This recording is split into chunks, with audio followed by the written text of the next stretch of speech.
제가 하나님 말씀 받들어 읽겠습니다. 사도행전 10장 34절 35절의 말씀입니다. 하나님 말씀 경청하시기 바랍니다. 베드로가 입을 열어 말하되 내가 참으로 하나님은 사람의 외모를 보지 아니하시고 각 나라 중 하나님을 경외하며 의를 행하는 사람은 다 받으시는 줄 깨달았도다. 아멘. 오늘은 사도행전 10장 34절 35절 말씀을 통해서 내가 참으로 깨달았도다 라는 제목으로 함께 하나님의 은혜 나누기를 원합니다. 먼저 말씀 듣기 전에 옆에 있는 분들과 잠깐 사랑의 인사 나누시겠습니까? 예배 오신 여러분들을 환영합니다. 반갑습니다. 그래, 우리 인생에 수많은 질문들이 있습니다. 삶을 살아가면서 수많은 의문들이 있는데 그 의문들에 대한 해답을 깨달을 때 우리 삶에 이런 기쁨들이 있죠. 오늘 유스하고 같이 예배를 드리기 때문에 이 동영상 하나 준비했는데요. 이 동영상 보고 같이 설교 듣도록 하겠습니다. 우리는 왜 공부를 해야 할까요? 돈을 많이 벌기 위해서? 아니면 좋은 대학에 가기 위해서? 좋은 직업을 갖기 위해서? 유명한 사람이 되기 위해서? 아님 매력적인 사람이 되기 위해서? 아니면 성취감을 위해서? 그것도 아니면 엄마의 눈치 때문에? 대체 어른들은 왜 그렇게 공부하라고 할까요? 그리고 어떻게 하면 공부를 잘할 수 있을까요? 누군가는 공부가 가장 쉽다고 합니다. 하지만 시험 때만 되면 느끼게 되죠. 나한테는 왜 그렇게 어려운 걸까? 남들은 잘만 하는 공부. 부러울 거예요. 고민도 될 거고요. 진짜 공부가 뭘까요?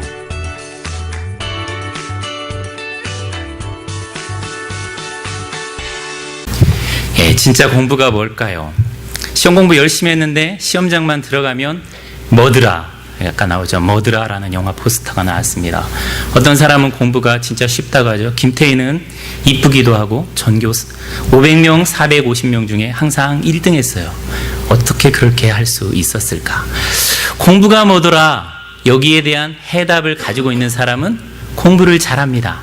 그러나 깨달음이 없는 사람은 공부하라는 말이 스트레스만 되는 거예요. 왜? 깨달음이 없기 때문에, 방법이 없기 때문에. 그런데 우리가 공부하는데 중고등학교 시절의 공부는 학교 시험 성적 잘 받고 어떻게 보면 대학 가는 공부입니다. 그런데 인생에서 진짜 공부가 뭘까? 인생에서의 공부는 삶을 살면서 매일매일 닥치는 인생의 문제들 가운데 그 문제에 대한 해답을 잘 찾는 겁니다. 우리가 인생을 살면서 고비고비마다 문제가 있잖아요. 부부간의 위기가 올 수도 있고 부모 자식 간의 위기가 올 수도 있고 경제적인 어려움이 있을 수도 있습니다. 그런 순간순간의 시험 문제마다 대답을 잘 쓰는 사람이 공부를 잘하는 사람이죠. 제가 볼 때 공부는 무엇일까? 인생의 깨달음을 갖고 인생을 정말로 의미 있게 살아가는 사람이 진짜 공부 잘하는 사람이라고 보여집니다. 깨달음은 어떤 문제 앞에서 깊이 고민하고 깊이 생각하다가 거기에 대한 해답을 알게 되는 것을 가리켜서 깨달음이라고 이야기를 합니다. 깨달음이 있을 때, 이 리얼라이제이션이 있을 때 우리 인생은 달라집니다. 깨닫지 못하던 이전의 삶과 깨달은 이후의 삶이 달라져요. 아무것도 안 달라지는 사람은 깨달음이 없는 사람입니다. 공부 제대로 못한 사람입니다. 수많은 우리들보다 먼저 산 사람들, 아니면 위대하게 산 사람들은 다 깨달음을 가졌던 사람들입니다. 요즘에 수많은 자기 자신의 깨달음에 대해서 이야기를 하는 사람들이 있는데요. 저는 오늘 캔디 챙이라는 여성에 대한 이야기를 함께 나누려고 합니다. 이 여인은 루이지애나주 뉴 올리언즈에 사는 중국계 이민자 2세나 혹은 3세 정도 되는 것 같습니다. 이 여성은 컬럼비아 대학에서, 뉴욕에 있는 컬럼비아 대학에서 이 아키텍처를 전공을 했고, 대학원 과정에서 어번 플래닝, 도시 계획을 전공을 했습니다. 그리고 2009년 어머니가 살고 있는 루이지애나주 뉴올리언스로 내려왔습니다. 어머니하고 얼마 살지 않았는데 8월에 어느 날 갑자기 너무너무 좋은 날씨였는데 어머니가 그냥 돌아가셨어요. 사랑하던 어머니가 갑자기 세상을 떠나게 된 것입니다. 어머니를 생각할 때마다 이 딸이 가슴이 미어지는 것 같아요. 어머니는 평생 살면서 바다를 바라보며 살기를 원했어요. 태평양, 남대서양 이런 거 아니라 태평양 바라보고 살기를 원했어요. 파리에 구경 가기를 원했어요. 피아노를 배워서 피아노를 연주하기를 원했어요. 그런데 어머니는 하나도 이루지 못한 채 어느 날 갑자기 돌아가셨어요. 어머니만 생각하면 생각할수록 너무너무 괴롭고 슬픈 거예요. 근데 괴롭고 슬픈 가운데 빠져 있다가 이 여인이 생각하기 시작했어요. 인생이란 뭘까? 행복한 인생이란 뭘까? 잘 사는 인생이란 뭘까? 어머니처럼 죽음을 준비하지 않고 죽는 인생, 이 인생은 참 불행한 인생이다. 잘 사는 인생이란 자기가 어떻게 죽을 것인가 죽음을 준비하며 이 세상 가운데서 그 준비하면서 살아가는 것, 이것이 참 잘 사는 인생인데 우리 어머니는 그걸 준비하지 못했구나. 그래서 이 여인이 그걸 깨닫고 이렇게 생각한 겁니다. 이제는 죽음을 준비하지 못하며 살아가는 사람들에게 어떻게 살 것인가를 깨우쳐주는 삶을 살아가야 되겠다. 어떻게 하면 사람들에게 잘 살 수 있는 방법을 깨우쳐 줄 수 있을까? 이 여인이 고민하다가 자기 전공을 살려서 허름한 창고를 샀습니다.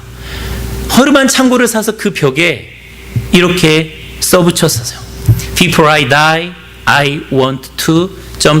이러고 밑줄을 그어놓은 다음에 거기다가 초크, 분필을 가져다 놓았습니다. 근데 놀랍게도 그 다음 날부터 이 조그만 그 다음 장도 넘겨주세요. 저 하얀 밑줄, Before I die, I want to, I wanna, 그 밑에 사람들의 소원이 저렇게 빼곡하게 쓰여지기 시작했습니다. 3년이 지나지 않은 이 시점에 전 세계 40여 개 국가에 200개가 넘는 Before I die, 이 월이 생겼어요. 수많은 사람들이 저 글을 보면서 내가 죽기 전에 무엇을 해야 할 것인가 생각을 하면서 살아가고 있습니다. 이 여인은 자기 어머니의 죽음을 통해서 자기 삶에 무엇을 해야 할 것인가를 깨닫고 저것을 만들고 저것을 통해서 수많은 사람들에게 영감을 불어넣는 이런 삶을 살아가고 있습니다.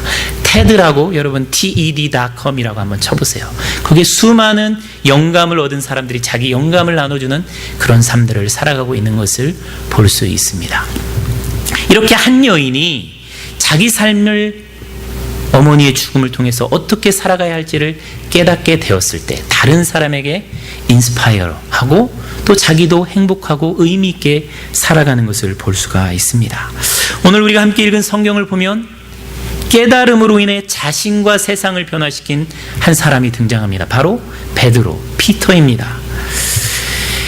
베드로가 34절과 35절에 이렇게 외칩니다. 베드로가 입을 열어 말하되 내가 참으로 하나님은 이러이러한 분이신 줄 깨달았도다. 베드로가 기쁨과 감격 가운데 외쳐요.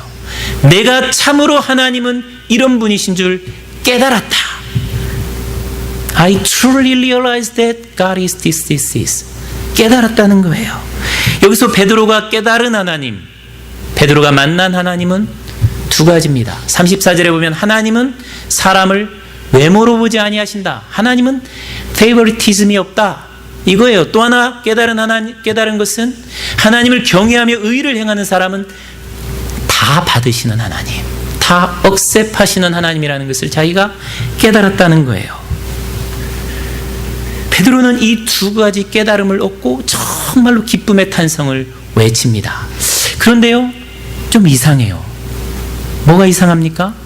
마치 이 기쁨의 탄성이 베드로가 처음 하나님을 안 것처럼 내가 깨달았도다 이렇게 외치는 거라는 거예요.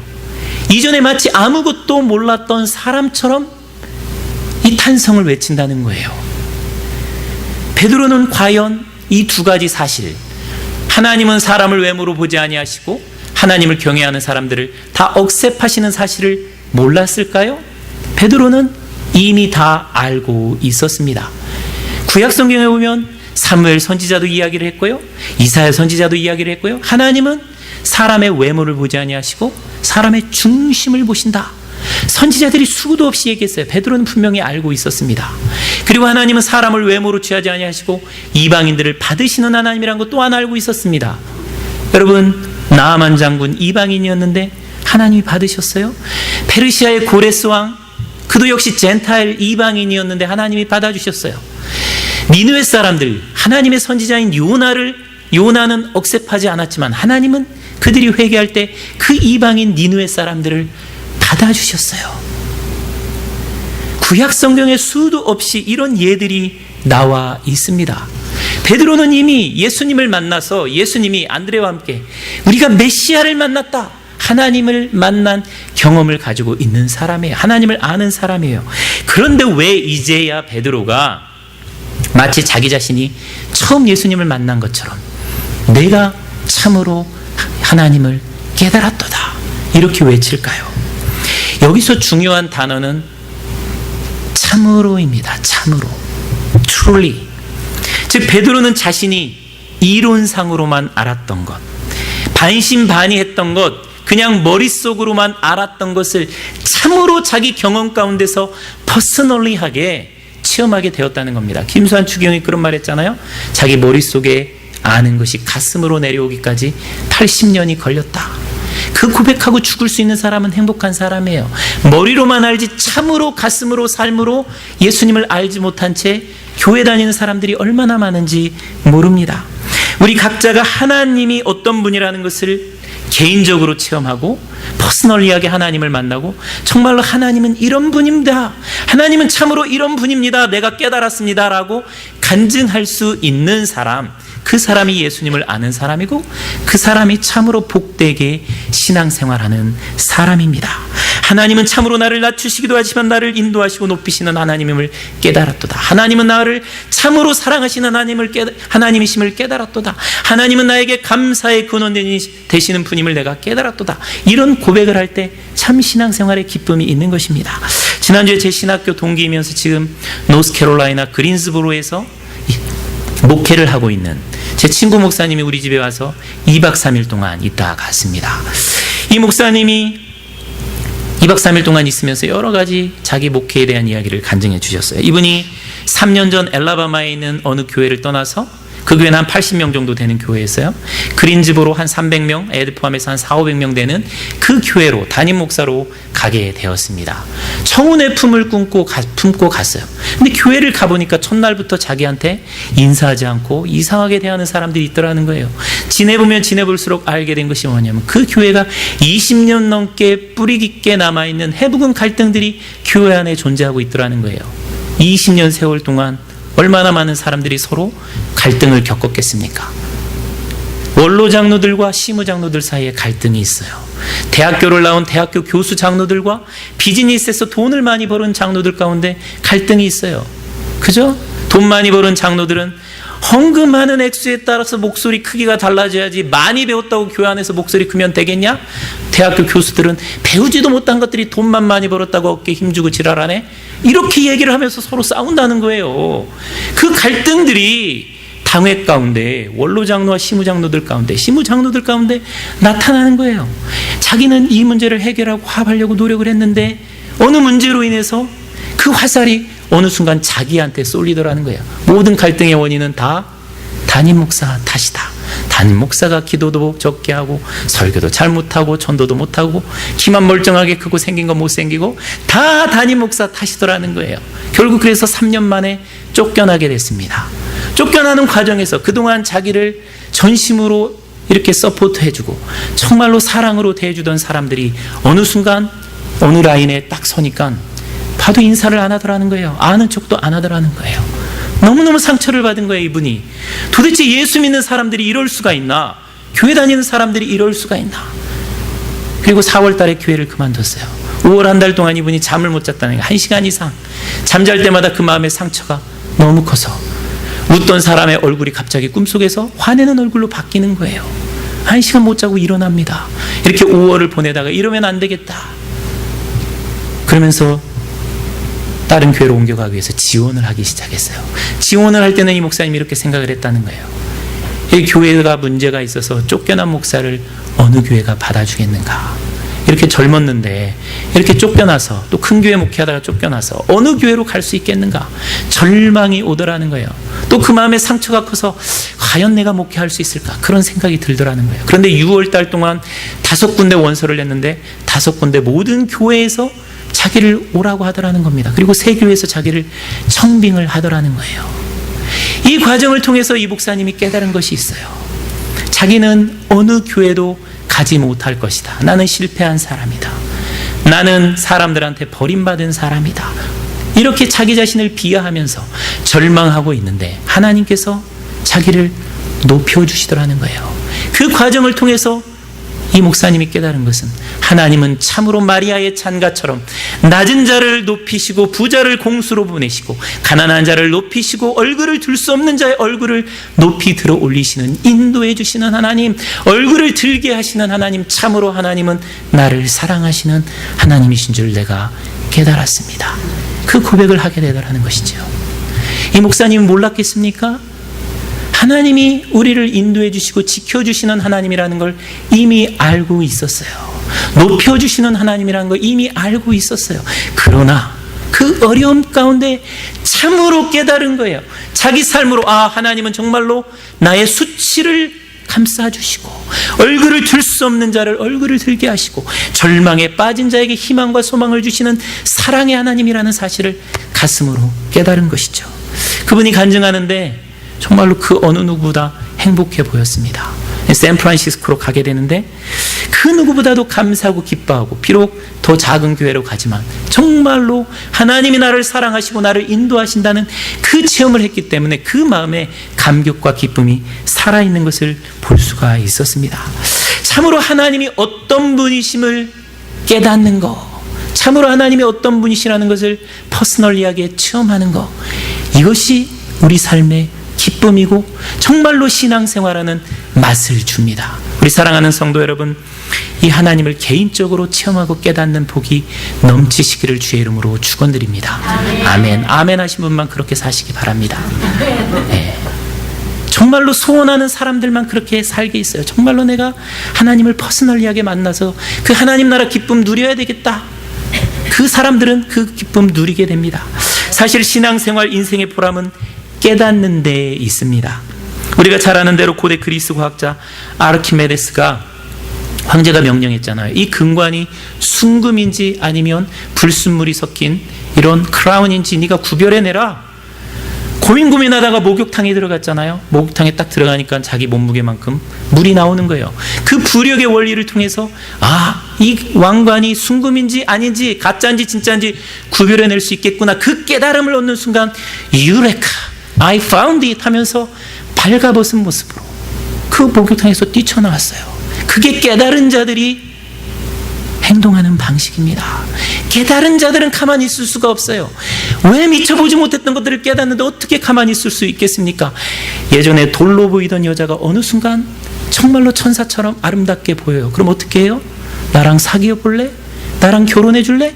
그 말하지 않는 사람은 깨닫지 못한 거예요. 바보죠. 눈이 닫혀 있는 거죠. 깨달았기 때문에 그 이야기를 하는 것입니다. 신앙생활의 기쁨과 감격은 내가 깨달았도다. 내가 참으로 하나님이 이런 분이심을 깨달았도다. 외칠 때 의미와 보람이 있습니다. 신앙생활의 기쁨과 감격은 내가 참으로 하나님 앞에서 감사할 것을 깨달았도다. 내가 정말 하나님께서 주신 기쁨을 깨달았도다. 내가 헌신할 것을 깨달았도다. 나의 사명을 깨달았도다. 그것도 참으로 깨달았도다 할 때 그 신앙생활의 의미와 기쁨이 있습니다. 제가 어느 목사님 설교에서 들은 이야기인데요, 한국에 있는 어느 군대에서 일어난 일이라고 합니다. 이 군대 가면 밥 먹을 때 이렇게 쭉 줄 서 있잖아요. 그날 메뉴판에 보니까는 이 돈가스예요. 병사들이 너무너무 좋아해요. 군대에서 돈가스 먹을 수 있으니까 얼마나 좋습니까? 근데 갑자기 저 앞줄에서 웅성웅성 하는 거예요. 왜 그런가 들어보니까 오늘은 돈가스 2개를 준다는 겁니다. 너무너무 좋죠. 군대에서 배고픈데. 그런데 조금 있다가 더 웅성웅성하는 소리가 들려요. 알고 보니까 소스가 없다는 거예요. 왜 소스가 없나? 이 부식을, 군대에서 음식을 받아오는 병사가 상급부대에 가서 부식을 받아왔어요. 한 박스는 돈가스, 한 박스는 소스를 받아와야 되는데 돈가스만 2박스 받아왔다는 것입니다. 그래서 돈가스 2개 먹게 생긴 거예요. 그래서 병사들이 불평을 합니다. 아니, 소스도 없이 그 돈가스 느끼해가지고 어떻게 2개나 먹냐고. 야, 차라리 진짜 안 주고 말지, 느끼해서 못 먹겠다, 막 불평을 해요. 그러니까 뒤에 있던 어느 한 병장이 이렇게 얘기합니다. 얘들아, 우리는 불평할 거 없다. 지금쯤 어느 부대에서는 소스만 2개 먹고 있을 것이다. 그러니 불평하지 마. 그랬다는 거예요. 그런 거예요, 인생이란 건. 불평할 수밖에 없는 상황에서 기뻐할 수 있는 것, 감사할 수 있는 것 찾았을 때, 야, 그래, 이런 거 감사하면 기쁘잖아. 야, 그래, 이것 때문에 삶의 의미가 있지. 야, 그래, 이것 때문에 내가 이민 생활하는 보람이 있지. 그거 발견할 때 얼마나 행복합니까? 살만한 의미와 정말로 행복이 몰려오잖아요. 그거 못 찾으면, 깨닫지 못하면 재미가 없는 겁니다. 다 기뻐할 수 없는 상황 가운데 기뻐할 거리를 찾는, 눈을 갖는 거, 그 깨달음이 있는 거, 그게 인생의 행복이에요. 제 설교에 자주 등장하는 김병년 목사님이 있는데요. 지난 주간에 아프리카 선교사들 섬기기 위해서 아프리카 탄자니아에 가서 수련회를 인도했습니다. 수련회를 잘 인도하고 이제 주일날 한국에 있는 자기 교회 가서 설교하기 위해서 금요일날 나오셨어요. 비행기를 타고 카타르 도하의 공항에서 갈아타야 되는데 공항 직원의 실수로 비행기를 못 타게 된 겁니다. 공항 직원은 우리 실수한 거 아니다. 니네들이 이 예약을, 레저베이션을 잘못해서 니네들이 못한 거지, 왜 우리가 잘못해서 비행기 못 탔다고 우리 탓하느냐. 자기 책임을 전혀 인정하지 않더라는 거예요. 이 목사님은 주일날까지 가서 설교를 해야 되는데 완전히 일정이 어긋나게 된 겁니다. 열불 나는 거죠. 그런데 책임을 인정하지 않는 거예요. 그 옆에서 도와주고 인도해 주던 집사님도 뿔이 났습니다. 아니, 이것들이 커스터머한테 이렇게 할 수 있나? 화가 났어요. 그래서 이분이 미국 본사에 메일을 쓰기로 작정을 했어요. 외국에서 산 자기 아이에게 메일을 쓰라고 그랬습니다. 잘 썼어요. 그런데 이걸로는 성이 안 차요. 그래서 미국에 있는 자기 딸이 보게 페이스북에다가 상황을 다 썼습니다. 선교사님, 내가 안내해 주는데 공항에서 이런 일이 있었다. 미국에 있던 딸은 그때 그 시간에 그 음악 공연을 보고 있었습니다. 그런데 페이스북에 아버지가 쓴 글이 올라오니까 그 공연장을 나와서 페이스북에 있는 글을 읽고 답장을 주려고 공연장을 막 나오는 순간에 공연장 안에서 총성이 울려나는 거였어요. 그 총교의 사건이 공연장에서 벌어지게 된 것입니다. 이 목사님이 티켓 문제로 인해서 비행기를 놓치게 된 것, 이 아버지가 페이스북에 글을 올리게 된 것, 공연장에서 나오게 된 것, 총성에 의해서 총격 사건이 벌어지게 된 것, 다 우연처럼 보여요.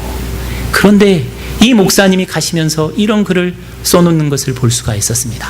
다른 이들은 총기 사건에 놀랐지만 이 소식을 들은 우리들과 집사님의 딸은 하나님의 인도하심에 놀랐다. 집사님이 밤에 마음이 불편해서 일어나서 그 글을 쓰고 자녀들에게 부탁했는데 하나님은 이렇게도 역사하신다. 아, 주의 놀라운 섭리가 이번 여행의 마지막을 장식한다. 우리를 불편하게 했던 티켓 사건이 누군가를 총격으로부터 보호하시는 은혜였다.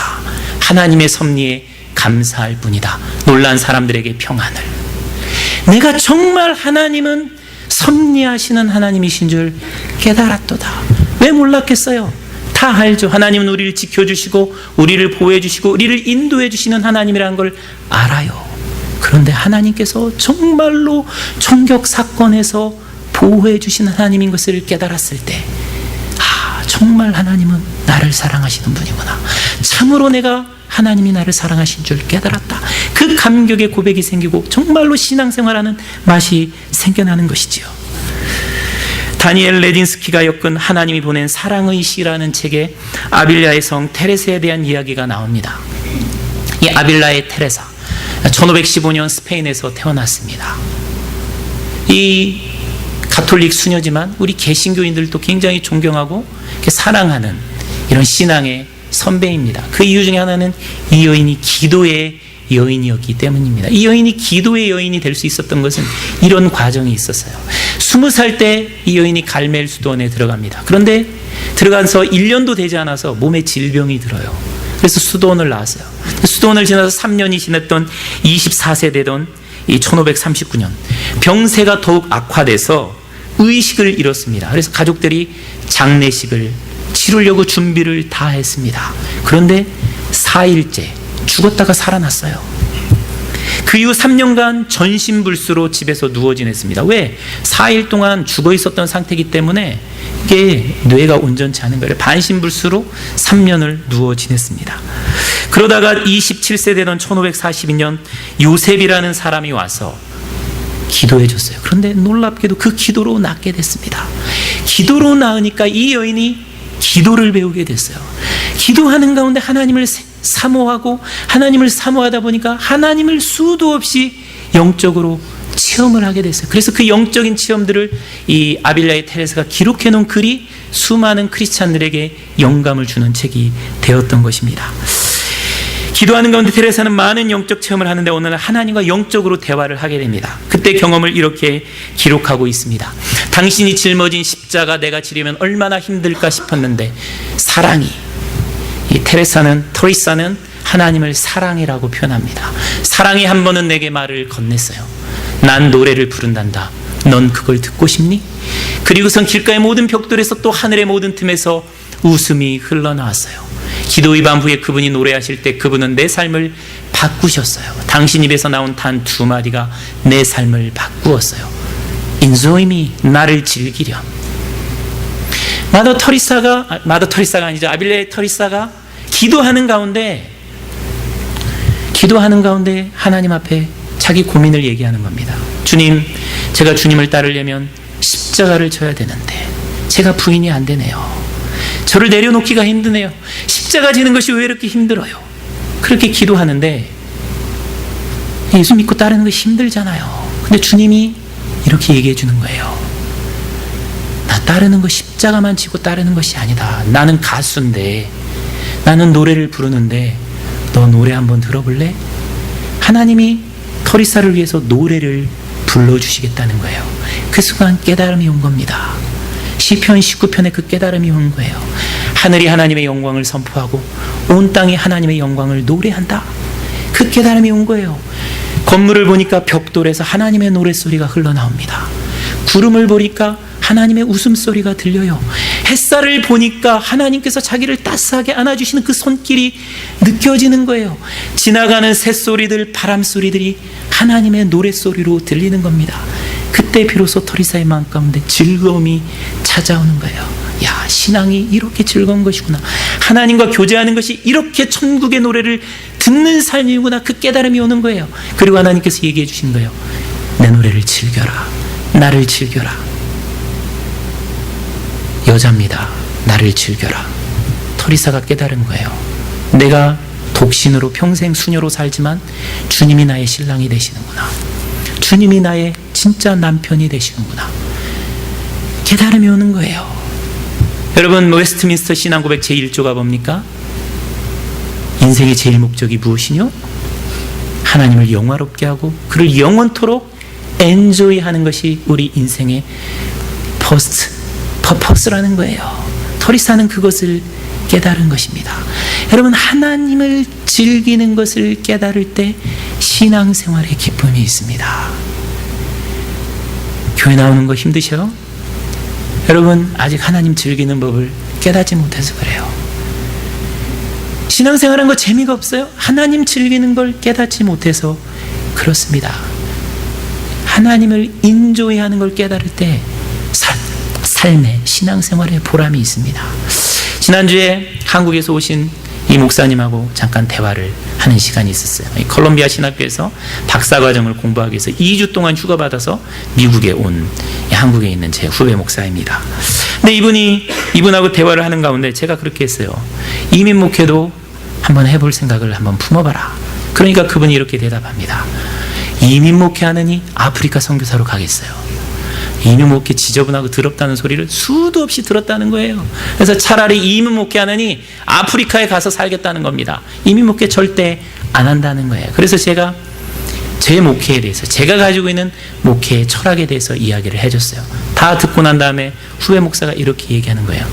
형처럼 목회를 하면 이미 목회도 한번 해볼 만하네요. 기도해 볼게요. 그렇게 얘기를 하는 겁니다.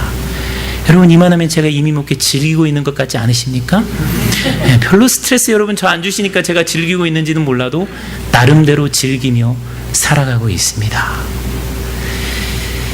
알프레드 수자라는 분이 이런 글을 써놓은 것을 볼 수 있었습니다. 이걸 깨달으면 우리 삶에 즐거움이 있습니다.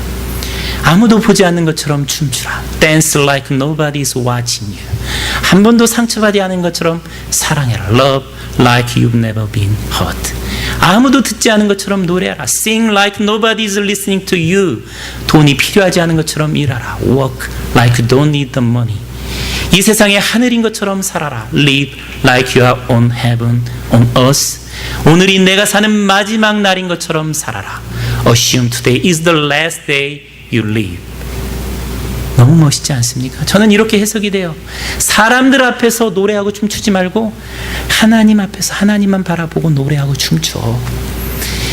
한 번도 상처받지 않은 것처럼 순백의 마음을 가지고 사랑해. 그리고 돈이 필요해서 일하는 것이 아니라 사명이기 때문에 일해. 그리고 이 세상 살면서 여기가 하나님의 나라인 것처럼 살고 오늘이 마지막인 것처럼 살 때 인생의 보람이 있고 행복이 있지 않겠니? 그 의미로 읽혀집니다. 이분은 인생을 즐기는 방법을 깨달으신 분인 것 같아요. 가톨릭 신부님인 것 같아요. 이렇게 살면 여러분 도를 터득한 정말로 복된 인생이지 않겠습니까? 하나님 앞에서 노래하고 춤추면서 정말로 이 세상이 하늘인 것처럼 살면 얼마나 행복하겠습니까? 예수님이 지상에 계실 때 제자들에 대해서 가장 안타까워한 것은 그러한 깨달음을 갖지 못하고 살아가는 것이었습니다. 마가복음 8장 16절에서 21절에서 주님께서 이렇게 말씀하십니다. 제자들이 서로 수군거리기를 이는 우리에게 떡이 없음이로다 하거늘 예수께서 하시고 이르시되 너희가 어찌 떡이 없음으로 수군거리냐 아직도 알지 못하며 깨닫지 못하느냐 너희 마음이 둔하냐 너희가 눈이 있어도 보지 못하며 귀가 있어도 듣지 못하느냐 아직도 깨닫지 못하느냐. 여러분 다 깨달을 수 있습니다. 근데 왜 아직 못 깨달을까요? 떡 때문에 그렇습니다. 먹는 것 때문에, 먹고 사는 것들 때문에, 먹고 사는 것들이 우리의 어깨와 우리의 마음과 생각을 짓누르기 때문에 하나님이 주시는 그 천국의 기쁨을 누리지를 못해요. 여러분 이미 충분합니다. 여러분 먹고 살기 이미 충분해요. 좀 내려놓으시고 하나님이 진짜 깨닫기를 원하시는 그 하늘의 기쁨을 한번 깨달아 보시기 바랍니다. 저는 아직 저를 돌아볼 때 저도 왔다 갔다 하는 것 같아요. 깨닫지 못한 것 같기도 하고 깨달은 것 같기도 하고 근심하기도 하고 하나도 근심 없는 것 같기도 하고 즐기는 것 같기도 하고 무거운 짐 지고 허덕이는 것 같기도 하고 그것이 인생입니다. 그러나 깨달은 것이 조금은 있어요. 그렇기 때문에 하나님 나라 바라보며 살아가는 겁니다. 베드로가 3년 예수님을 따라다녔지만 깨닫지 못했습니다. 부활하신 이후에 성령 받은 이후에 깨달았어요. 여러분 어떻게 깨달을 수 있어요?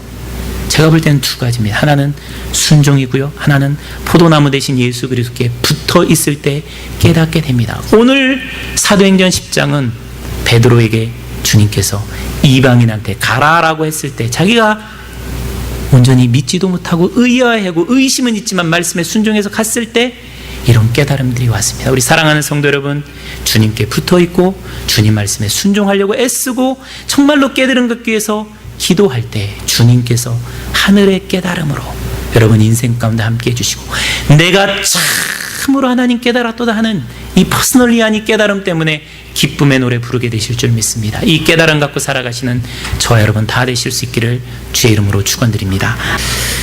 지금은 우리 주 예수 그리스도의 은혜와 아버지 하나님의 크신 사랑과 우리 성령님의 감동 감화 충만하신 은혜의 역사가 내가 참으로 하나님이 나를 사랑하시는 분인 줄 깨달았도다. 하나님이 참으로 나의 삶을 인도하시는 분인 줄 깨달았도다. 하나님이 나의 인생을 책임져 주시는 분임을 깨달았도다. 하나님이 나의 감사와 기쁨의 근원인 것을 깨달았도다.